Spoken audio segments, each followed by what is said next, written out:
Абдел Сегизбаев түшүмдө элим мени колдоп президент кылыптыр. Бул тууралуу президенттикке талапкер Абдел Сегизбаев билдирди. Түшүмдө элим мени колдоп президент кылыптыр. Бул түш чындыкка айланарына ишенем, деди ал. Аяна Эркинбекова, Үмүт. Садыр Жапаровду сүттөн ак деген жерим жок. Ал чет мамлекеттен келбей эле жүрө берип, азыр келсе деле болмок. Бирок Кудайдын буйругу менен келип камакка алынып калды. Эң жакын, жакшы көргөн адамдарынан ажырады. Куугунтук, кыйынчылык көрдү. Аллах ушундай сыноолор менен тазалады деп ойлойм.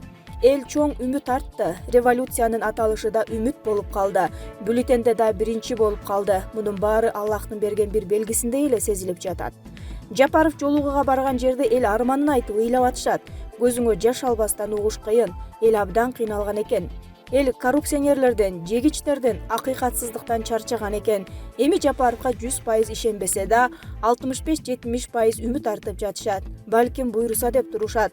Ал сыйкырчы эмес, бирок ушунча элдин ишенимин актаганга аракет кылат деп үмүттөнөмүн. Андан башка аргасы жокко дейм. Үйүңө кетесиңби десе, жыргап эле жүгүрүп кетмек болуш керек. Бирок эл эки колунан гана эмес, эки бутунан да сүйрөп келип, лидер кылып коюшту. Иште үмүтүбүз сенде деп эл карап турушат.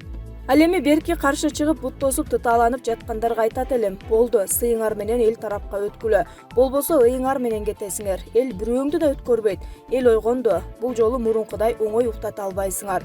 Ошо силер жамандап жаткан Жапаров мыйзам талаасынан чыкпайлы, тартипти сактайлы деп атып, Аллахтын себепкери болуп силерди сактап калды. Болбосо өткөн революцияда эле жон териңер сайрылмак. Так что Кудайга шүгүр деп Садырга рахмат айткыла. Чеңерден чыга берсеңер, эмкеде Садырда токтото албайт элди. Кокого жеттиңер деп жазат Аяна Эркинбекова өзүнүн Facebook баракчасына.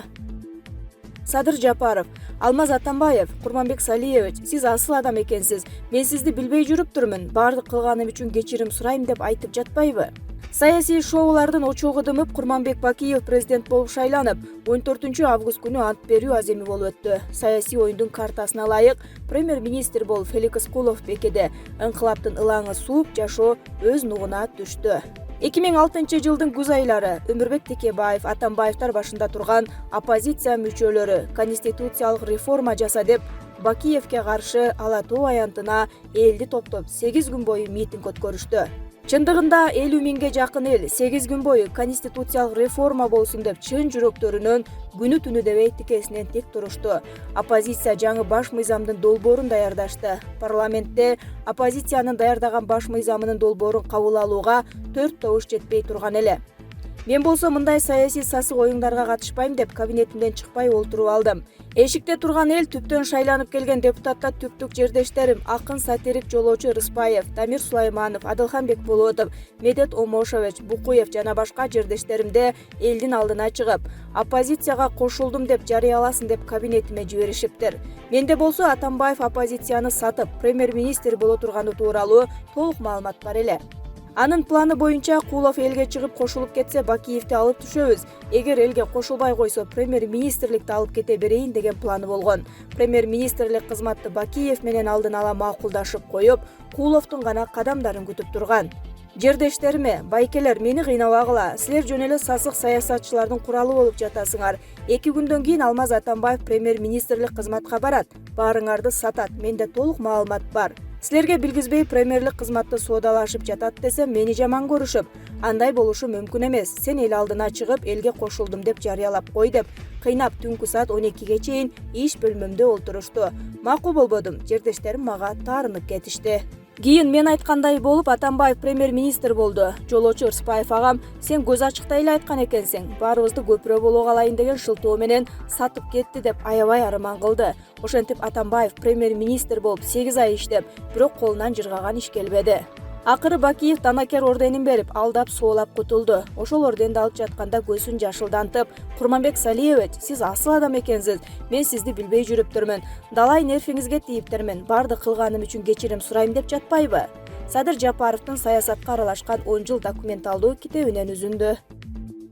Өмүрбек Суланалиев, генерал. Азыр революциядан кийин дайыма боло турган революциялык мыйзамдардын үстөмдүгү иштеп жатат. Азыр 2010-жылдагы апрель мамлекеттик төңкөрүшүнүн жеңүүчүлөрү Өмүрбек Текебаев, Роза Отунбаева, Алмаз Атамбаев жана алардын фанаттары Садыр тигини мыйзамсыз кылып жатат, буну мыйзамсыз кылып жатат деп айкырып жатышпайбы? Анан аларды карап туруп күлкүң келет. Өзүңөр 2010-жылы эмне кылдыңар эле деген киши жок деп билдирди Кыргыз Республикасынын Коопсуздук кеңешинин катчысынын орун басары генерал Өмүрбек Субаналиев. 2010-жылы апрелде бийликти басып алган бир уч топту эч ким легитимдештирген эмес. Алар өздөрү убактылуу өкмөт деп жарыялап, бир кылым мурунку орус төңкөрүшчүлөрүн туулап, декреттерди чыгарып, конституцияга, мыйзамдарга каршы иштей башташкан. Алардын кылгандары кыргыз мыйзамдары боюнча узак жылдарга түрмөгө кесилип кетчү оор кылмыштар болгон. Бирок коомчулук бул революциядан кийин дайыма боло турган мыйзамсыздыктар, мындай учурда жеңүүчү баарын жасай алат деген таризде унчукпаган. 2020-жылы 5-октябрда да Атамекен партиясы бийликти басып алуу аракетин жасады. Мисалы, Эльвира Сурабалдиева баштаган атамекенчилер Элдар Абакировду УКМКнын төрагасы кылып тайындоого барышты. ГРСти толугу менен атамекенчилер басып алышты. Башка бийлик органдарына да аракет кылып көрүштү. Бирок Садыр Жапаровдун Мекенчилдер партиясынын легитимдештирүү тактикасы утуп кетти. Садыр Жапаров 2010-жылдагы убактылуу өкмөттүн каталарын кайталабай, биринчи кадамын эле өз бийлигин мыйзамдаштыруу, легитимдештирүү жолу менен баштады. Жогорку кеңеш токтом менен 3 жолу премьер-министрликке бекитти. Ага ошол кездеги президент указ чыгарып бекемдеди.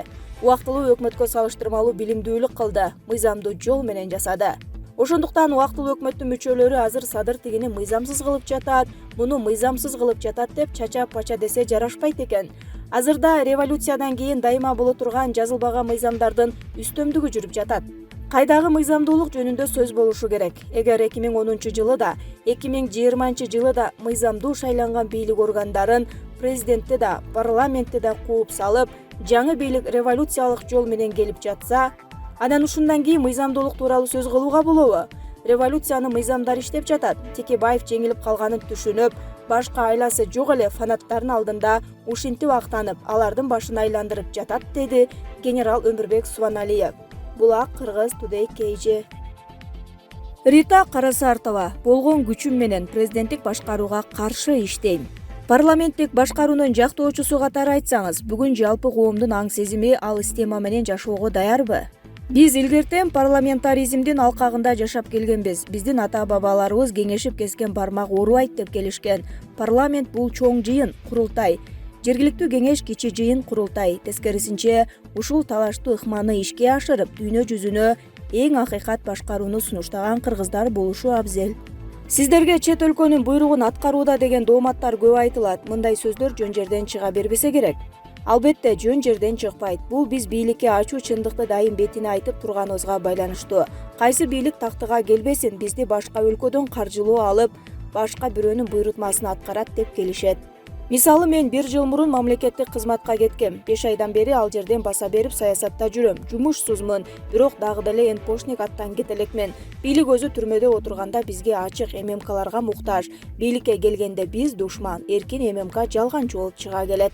Референдумда президенттик башкаруу системасы тандалып алынса, сиздердин кийинки кадамыңыздар кандай болот?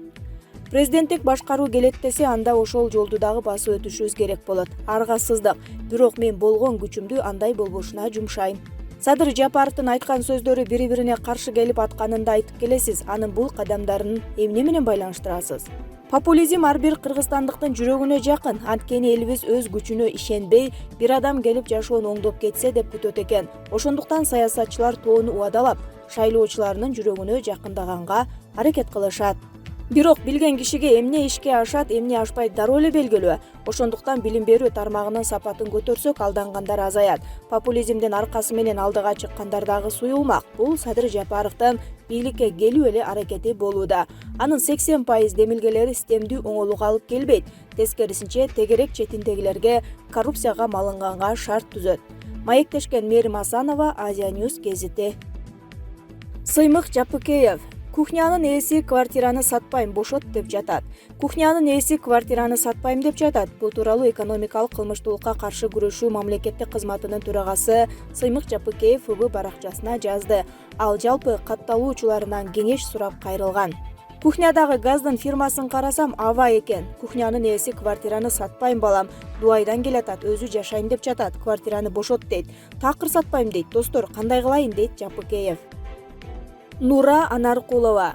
Адахан Мадумаровдун программасы жок үчүн Садыр Жапаровду каралау убактысын өткөрүү менен убара. Ушакчыны укканы келген элдерге да таң каламын. Өзүн акылдуу сезип, башкаларды сабатсыз деп текеберленгенден жазган жок да ушул киши. Элди өзүнө бургусу келип, Садыр Жапаровду негизсиз каралоодон коркпогон адамдан дагы кандай жаркын келечекти күтүшүбүз керек. Жакшы инсан болсо элге жаркын келечекти программаларын айтып, канткенде мамлекетти туңгуюктан чыгарып кете аларын, канткенде өнүккөн Кыргызстанга айландыраларын айтып тааныштырсачы, келген элдерди да ушакчыга айландырмай болду бул киши. Же депутаттыкка кыйратып өтө алган жок, же президенттикке кыйратып өтө алган жок. Мунун максаты элди бөлүп жаруу. Шайлоодо партиянын бизнес кылуу гана окшойт. Өзүнөн башканы сабатсыз деп текеберленип, мунун чачы да агарып кетиптир. Тарапташтары туш тараптан тепкилемей адатыңар бар эле. Фанаттары силерге жакшы кеңешим, чыдасаңар окугула. Чындык ушундай ачуу болот. Болбосо айланып өтүп кете бергиле.